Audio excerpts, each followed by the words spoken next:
Assalamualaikum warahmatullahi wabarakatuh. Ya, masih dengan Buana 79. Baiklah, pada pembahasan kali ini saya akan coba bahas mengenai soal uji kompetensi untuk tahun 2020-2021, khususnya adalah paket 1. Di mana untuk paket 1 sendiri itu adalah menyelesaikan siklus akuntansi perusahaan jasa. Nah, di sini tugas dari kita yang pertama adalah di sini kita disuruh mencatat semua transaksi keuangan ke dalam jurnal umum ya. Jadi ini bedanya perusahaan jasa dengan perusahaan dagang maupun perusahaan manufaktur. Di sini dari transaksi atau dari dokumen-dokumen transaksi yang ada, kita hanya diminta untuk membuat jurnal umum saja. Kemudian dari jurnal umum kita akan coba buat rekapitulasi dari jurnal umum yang ada. Kemudian dari soal paket 1, di sini informasi umumnya adalah bahwa perusahaan yang akan kita buatkan laporan keuangan di sini adalah namanya Salon Cantik ya. Nama perusahaan adalah Salon Cantik. Di mana Salon Cantik ini adalah perusahaan jasa gitu. Nah, kemudian di Salon Cantik atau di perusahaan Salon Cantik ini memiliki kebijakan akuntansi sebagai berikut. Di sini secara umum kebijakannya adalah bahwa sistem berpasangan dengan dasar accrual basis, kemudian periode akuntansi tahunan yaitu dari 1 Januari sampai dengan 31 Desember dibagi dalam 12 periode bulanan, di mana pada setiap akhir bulan ini kita disuruh menyusun neraca saldo. Kemudian di sini digunakan general journal atau jurnal umum untuk mencatat transaksi ya. Jadi seperti ini. Jadi kita disuruh hanya membuat jurnal umum. Nah, dari jurnal umum nanti kita akan buatkan buku besar dan seterusnya. Kemudian di sini catatan adalah untuk pengeluaran kasnya. Perhatikan di sini untuk kebijakan perusahaan mengenai pengeluaran kas, bahwa pengeluaran kas di atas 1 juta itu akan dibayar dengan cek atau nanti akan kita jurnal atau akun yang kita gunakan untuk mencatat adanya pengeluaran di atas 1 juta. Itu kita akan gunakan akun cash in bank. Kemudian untuk pengeluaran kas sebesar 1 juta atau kurang, ini akan kita gunakan kas kecil, di mana sistem pencatatannya ini menggunakan sistem dana tidak tetap atau biasa disebut dengan sistem fluktuasi. Kemudian penerimaan kasnya, bahwa setiap penerimaan kas akan di-store ke bank sesegera mungkin pada hari yang sama. Dan seterusnya di sini untuk penyusutan aset aktif tetap di sini kita menggunakan metode garis lurus, di mana untuk nilai residu itu 3.300.000, umur ekonomis 8 tahun. Oke ya, seperti itu. Kemudian selanjutnya di sini ada daftar akun. Perhatikan untuk daftar akun di sini bahwa pada saat kita membuat jurnal atau kita mencatat jurnal, maka kita harus menggunakan nama-nama akun ini dan tidak boleh keluar dari nama-nama akun yang sudah disediakan di soal. Jadi saya ulangi lagi bahwa dalam membuat jurnal atau mencatatkan jurnal, kita harus berpatokan, harus kita gunakan nama-nama akun yang sudah disediakan di soal. Jadi tidak boleh membuat nama akun sendiri pada saat menjurnal. Kemudian di sini ada neraca saldo 30 November ya, neraca saldo awal di sini. Kemudian selanjutnya ada daftar customer dan supplier beserta daftar piutang dan daftar utang. Ya, seperti itu. Lalu kita masuk ke dokumen transaksi. Ya, seperti halnya tadi di soal bahwa kita dari dokumen transaksi ini diminta untuk membuat jurnal umum.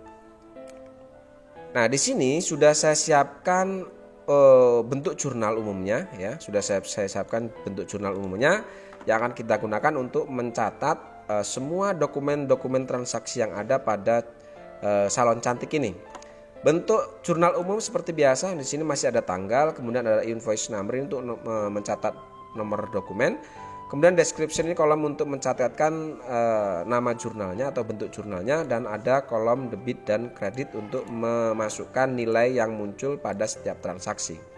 Oke, sekarang kita mulai menganalisis dokumen transaksi mulai dari dokumen pertama.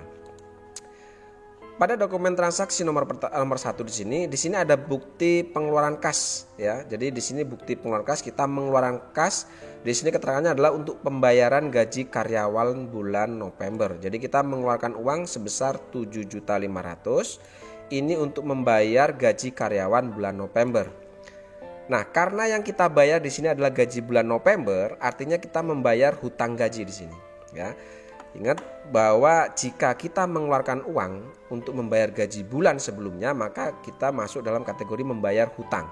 Tetapi jika yang kita keluarkan uang ini adalah untuk membayar gaji bulan Desember, itu baru masuk dalam istilah beban gaji. Oke. Nah, untuk membuat jurnal di sini bahwa pembayaran gaji karyawan bulan November, maka akun yang kita gunakan di sini, kita lihat di daftar akun bahwa nama akun untuk mencatat hutang gaji itu apa, kita lihat di daftar akun. Perhatikan di daftar akun hutang di sini hanya ada 2 akun, yaitu account payable untuk utang dagang dan accrued expense untuk hutang biaya. Nah, karena di sini tidak disebutkan ada hutang gaji, maka akun yang kita gunakan, kita bisa gunakan accrued expense atau hutang biaya ini. Sehingga jurnal untuk mencatat adanya pengeluaran kas untuk membayar hutang gaji ini, jurnalnya adalah yang pertama kita masukkan dulu ya. Di sini masukkan tahunnya. Kemudian tanggalnya, karena ini ada tanggal di sini, tanggalnya tanggal 1 ya, berarti tanggal 1. Nah, jurnal yang kita gunakan ya, nomor buktinya adalah BKK 12-1. Nah, jurnalnya karena kita membayar hutang gaji, otomatis hutang gajinya berkurang. Berkurangnya hutang gaji, maka nama akun untuk hutang gaji ada di kolom debit. Nah, kemudian karena yang kita gunakan di sini adalah cash in bank, artinya pengeluaran di atas 1 juta, maka akan kita keluarkan dengan menggunakan cash in bank. Maka karena cashnya berkurang, maka cash in banknya ada di kolom kredit. Dengan jumlah yang sama, debit kreditnya adalah 7.500.000 seperti ini. Jadi jurnal untuk mencatat adanya pengeluaran untuk membayar hutang gaji, maka jurnalnya adalah accrued expense pada cash in bank. Masing-masing besarnya adalah 7.500.000. Nah, untuk post ref ini kita masukkan untuk nomor akunnya. Ya, jadi nomor akun ini bisa kalian ambil dari kode akun yang ada di daftar akun untuk masing-masing nama akunnya di sini. Oke, untuk accrued expense adalah 2.1.200, ini bisa kita ambil dari sini. Sedangkan cash in banknya itu adalah 1.100, kalian bisa ambil dari kode akun ini. Ya, seperti itu ya, itu untuk post ref. Jadi diisi dengan kode akun yang ada di jurnal seperti itu. Oke, kita lanjutkan untuk dokumen transaksi yang selanjutnya. Oke, untuk dokumen transaksi nomor 2, di sini ada voucher kas kecil. Nah, ini bedanya bukti pengeluaran kas dengan voucher ya. Jika ada pengeluaran kas di atas 1 juta, maka dokumennya, buktinya adalah bukti pengeluaran kas. Tetapi jika pengeluaran perusahaan itu 1 juta atau kurang dari 1 juta atau di bawah 1 juta, maka dokumen transaksi buktinya adalah di sini voucher kas kecil. Oke, jika voucher kas kecil di sini berarti kita akan menggunakan petty cash untuk mencatatnya. Oke, di sini ada voucher kas kecil, artinya ada pengeluaran kas kecil. Di sini keterangannya adalah untuk pembuatan brosur, pembuatan iklan. Berarti ada beban iklan di sini. Ya, jadi kita mengeluarkan uang sebesar 750 itu untuk pembuatan brosur ya, atau pembuatan brosur iklan. Nah, jurnal umum untuk mencatat adanya pembuatan brosur ini, maka jurnalnya adalah di sini tanggalnya tanggal 2 ya. Kemudian nomor buktinya di sini V12-1. Bunyi jurnalnya, karena di sini pembuatan brosur iklan, maka di sini kita gunakan akun beban iklan. Nah, untuk akun beban iklan sendiri di sini nama akunnya adalah, kita cari kode beban berarti 6. Ya, beban iklan di sini nama akunnya adalah advertising expense. Oke, di sini berarti untuk kolom debitnya advertising expense, kemudian kreditnya karena yang kita keluarkan itu adalah kurang dari 1 juta, maka akun yang kita gunakan di sini adalah petty cash. Seperti itu ya. Jadi jurnalnya adalah advertising expense pada petty cash. Masing-masing jumlahnya adalah 750.000 untuk kolom debit dan kolom kreditnya. Oke, untuk kode akunnya silakan kalian sesuaikan dengan kode akun advertising expense itu kodenya berapa, petty cash itu kodenya berapa. Nah, di sini kebetulan sudah saya isi sekalian. Tuh, itu untuk jurnal umum dokumen transaksi nomor 2. Sekarang kita masuk ke dokumen transaksi nomor 3. Oke, untuk dokumen transaksi nomor 3 di sini ada bukti penerimaan kas. Artinya kita menerima kas. Oke, jumlah yang kita terima di sini adalah 2 juta. Oke, kas yang kita terima di sini adalah 2 juta. Itu diterima dari pelunasan faktur F1112 tanggal 25 November. Berarti di sini kita menerima pelunasan piutang. Sesuai dengan yang ada di daftar piutang dagang atas nama Nyonya Ria. Di sini kita lihat coba piutang atas nama Nyonya Ria itu sebesar 2 juta. Apakah betul di sini untuk daftar piutangnya? Oke, di sini atas Nyonya Ria itu ada piutang sebesar 2 juta. Oke, tanggal 25 November. Ini sudah sesuai dengan yang ada di dokumen transaksi di sini. Oke, kita menerima pelunasan piutang tanggal 25 November dari Nyonya Ria itu sebesar 2 juta, seperti itu. Nah, sekarang jurnal untuk mencatat adanya penerimaan pelunasan piutang ini di sini kita masukkan tanggalnya tanggal 3 di sini. Kemudian di situ nomor buktinya adalah BKM 12-1. Nah, jurnal yang kita gunakan di sini karena kita menerima uang, otomatis di kolom debit itu cash in bank-nya bertambah. Nah, bertambahnya cash in bank karena di sini dari pelunasan piutang, maka akun yang kita gunakan di kolom kredit itu adalah account receivable atau piutang dagang. Nah, di sini saya tambahin Nyonya Ria, berarti di sini adalah pelunasan piutang dari Nyonya Ria, seperti itu. Nah, jumlah yang kita terima di sini adalah 2 juta. Maka untuk kolom debit dan kredit masing-masing kita masukkan 2 juta, seperti itu ya. Oke, untuk nomor akunnya kita masukkan ya, untuk cash in bank masih sama seperti ini 1/100 dan untuk account receivable itu adalah 1/1300. Ini sudah sesuai dengan kode akun yang ada di daftar akun. Oke, account receivable sini adalah 1/300. Oke, seperti itu. Baik, selanjutnya kita langsung ke dokumen transaksi nomor 4 ya. Yang tadi ini nomor 3, sekarang kita masuk ke dokumen transaksi nomor 4. Oke, untuk dokumen transaksi nomor 4 di sini ada voucher kas kecil. Nah, seperti tadi yang saya jelaskan di awal bahwa voucher kas kecil adalah bukti pengeluaran kas perusahaan, tetapi di sini menggunakan petty cash. Nah, di sini untuk transaksi nomor 4 di sini kita mengeluarkan uang untuk petty cash itu sebanyak 700.000. Di sini keterangannya adalah untuk melunasi rekening listrik bulan November itu 400.000 dan untuk melunasi rekening telepon bulan November itu 300.000, sehingga jumlah yang kita keluarkan di sini adalah 700.000. Nah, jurnal untuk mencatat ini, perhatikan di sini karena rekening listrik dan telepon yang kita lunasi adalah bulan November, berarti kita di sini menggunakan akun pelunasan hutang biaya. Nah, untuk hutang biaya di sini seperti tadi, akun yang kita gunakan untuk melunasi hutang biaya atau utang beban di sini adalah nama akunnya accrued expense, seperti itu. Sehingga jurnal yang kita butuhkan untuk mencatat adanya pengeluaran petty cash untuk melunasi hutang listrik dan telepon ini, maka jurnalnya adalah tanggalnya di sini tanggal 4, buktinya di sini bukti transaksi nomornya adalah V12-2. Jurnalnya adalah di sini karena yang kita lunasi adalah hutang, maka di sini akun yang kita gunakan seperti tadi adalah accrued expense. Kreditnya karena yang kita keluarkan kurang dari 1 juta, maka kita gunakan petty cash untuk mencatat adanya pengeluaran ini. Sehingga jurnalnya adalah hutang biaya atau accrued expense pada petty cash. Masing-masing jumlahnya di sini adalah 700.000. Oke, kode akunnya di sini langsung kita masukkan. Untuk accrued expense masih sama adalah 2/100 dan petty cash-nya adalah 1/1200. Oke, itu untuk jurnal mencatat dokumen transaksi nomor 4. Sekarang kita masuk ke dokumen transaksi nomor 5. Nah, untuk dokumen transaksi nomor 5 di sini ada faktur ya. Di sini ada faktur kopnya perusahaan kita atau salon cantik. Faktur ini adalah bukti transaksi kredit.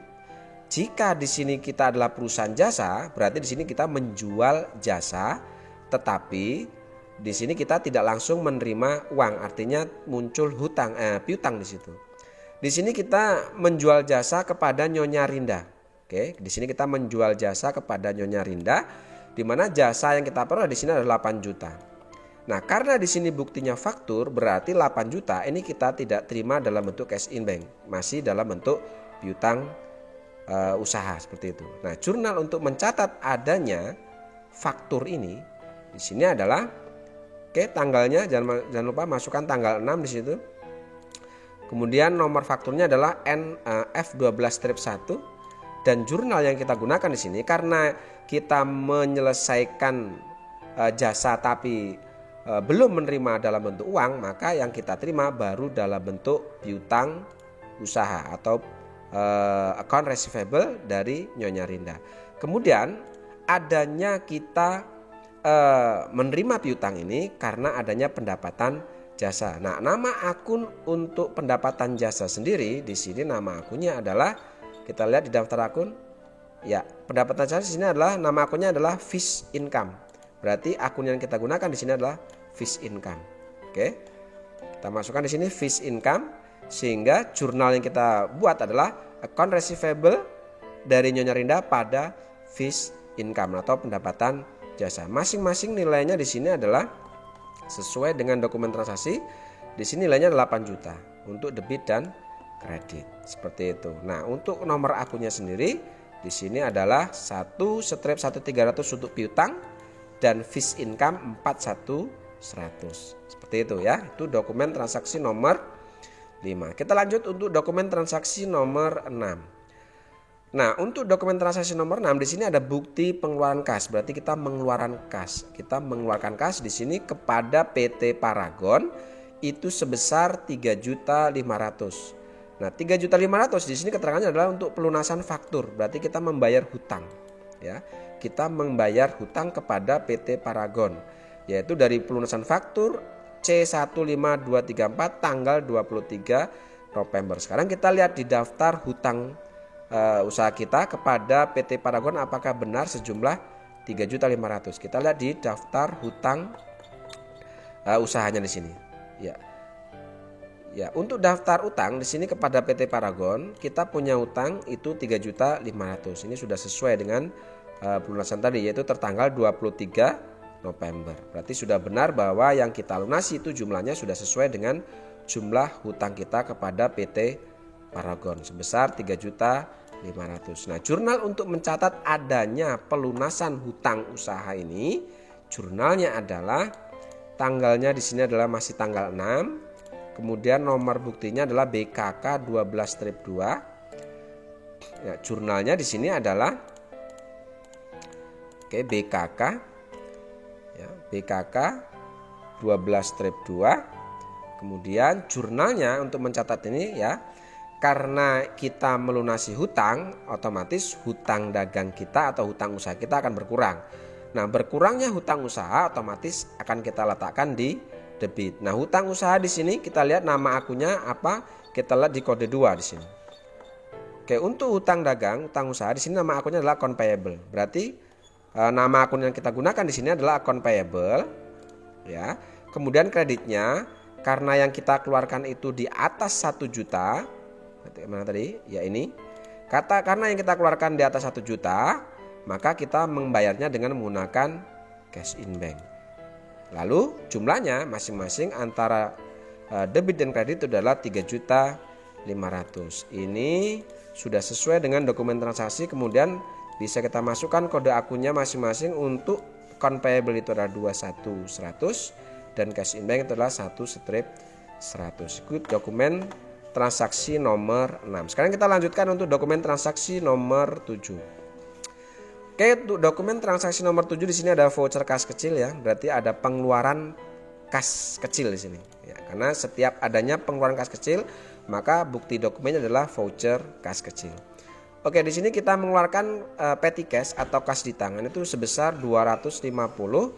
Di sini keterangannya adalah untuk pembelian perlengkapan. Oke, ya, untuk pembelian perlengkapan. Nah, jurnal yang kita gunakan untuk mencatat adanya pengeluaran kas kecil untuk pembelian perlengkapan di sini adalah di sini tanggalnya adalah tanggal 9. Kemudian nomornya di sini adalah V12-3. Di sini karena perlengkapan, karena kita keterangannya adalah membeli perlengkapan, maka nama akun untuk perlengkapan di sini kita lihat di daftar akun.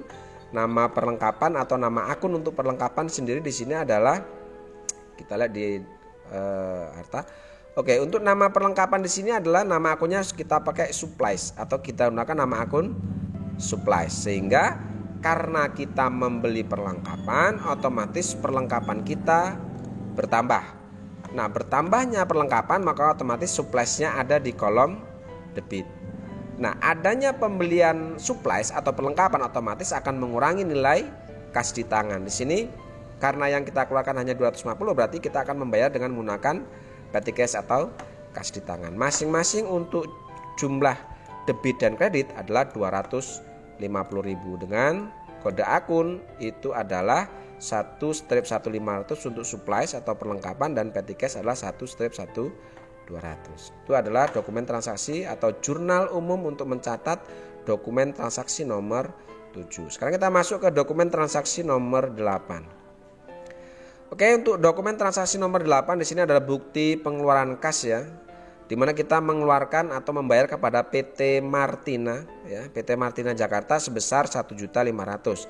Ini keterangannya adalah untuk pelunasan faktur ya. Karena keterangannya pelunasan faktur berarti kita membayar hutang. Membayar hutang kepada PT Martina sebesar 1.500.000. Ya, masih sama dengan tadi waktu kita pelunasan hutang ya. Tanggalnya kita masukkan dulu di sini tanggal 9 ya. Ya, nomor dokumen transaksi di sini BKK 12/3, jurnal untuk mencatat adanya pengeluaran kas untuk membayar hutang.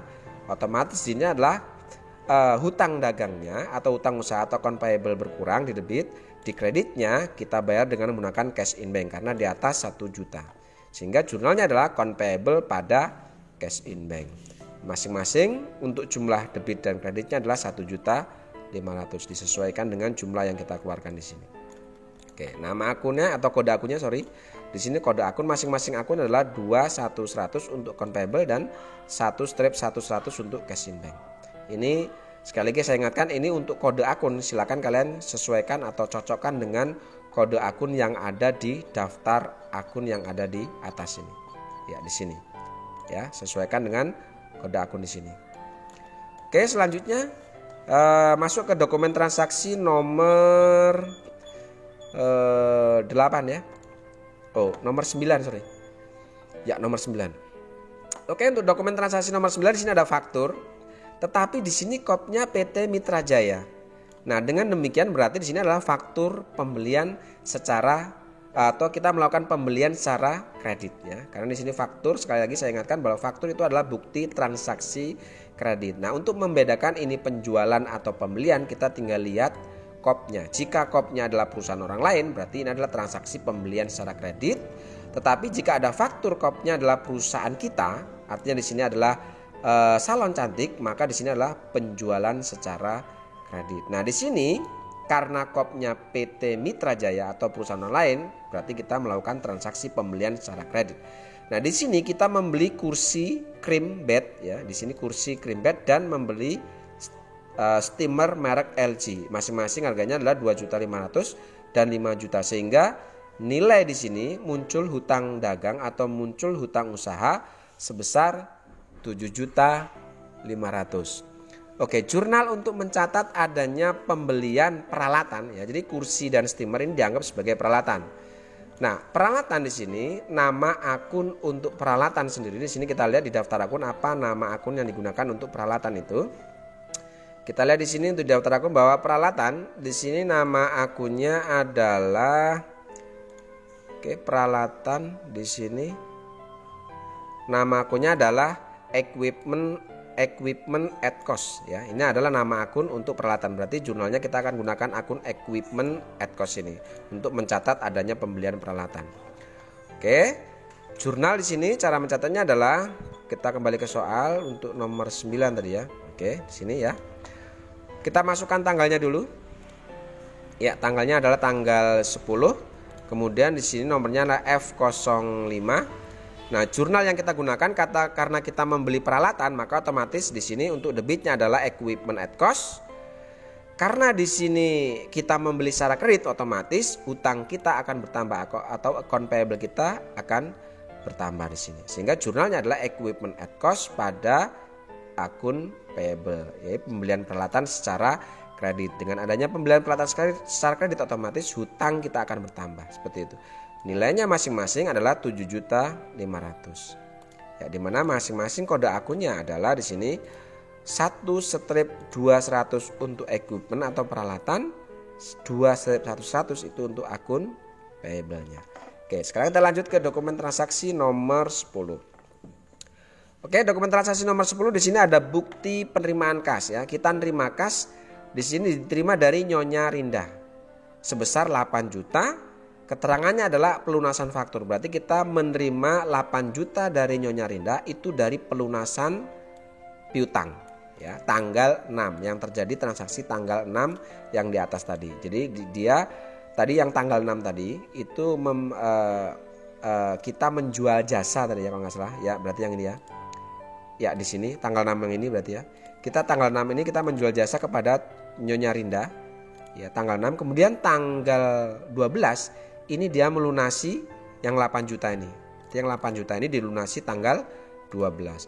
Nah, jurnal untuk mencatat adanya penerimaan piutang ini, jurnalnya adalah tanggalnya di sini tanggal 12, kemudian nomor buktinya adalah BKM 12-2. Jurnalnya adalah karena kita nerima, berarti cash in banknya atau cash in banknya bertambah di kolom debit. Nah, kreditnya ini karena kita menerima dari pelunasan piutang, maka otomatis di kredit itu nama akunnya adalah akun receivable. Dengan jumlah masing-masing di sini adalah 8 juta untuk debit dan kredit. Kode akun masing-masing di sini untuk cash in bank ini adalah 1/100 dan akun receivable-nya adalah 1/1300. Oke, seperti itu jurnal untuk mencatat dokumen transaksi nomor 10. Oke, karena terlalu panjangnya durasi, maka untuk transaksi nomor 11 dan selanjutnya kita akan coba lanjutkan pada sesi pertemuan di kemudian hari. Saya rasa cukup sampai di sini. Terima kasih. Assalamualaikum warahmatullahi wabarakatuh.